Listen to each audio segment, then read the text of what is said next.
5 ciekawostek o koziorożcu, których nikt nie zna. Pierwsze.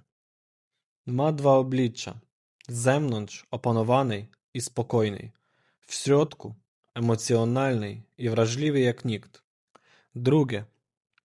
Ambicje to jego tlen. Nie chodzi o pieniądze, tylko o rozwój. Musi czuć, że idzie do przodu. Trzecie. Pamięta wszystko. Nie mści się od razu, ale niczego nie zapomina. Gdzie odchodzi, to na zawsze. Czwarte. Ma ukryte poczucie humoru.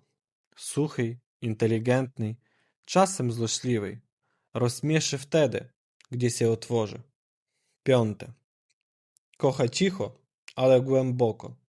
Nie obiecuje, tylko pokazuje. Jeśli kocha, to na serio, bez gier. A wy napiszcie w komentarzu, co myślicie o koziorożcach.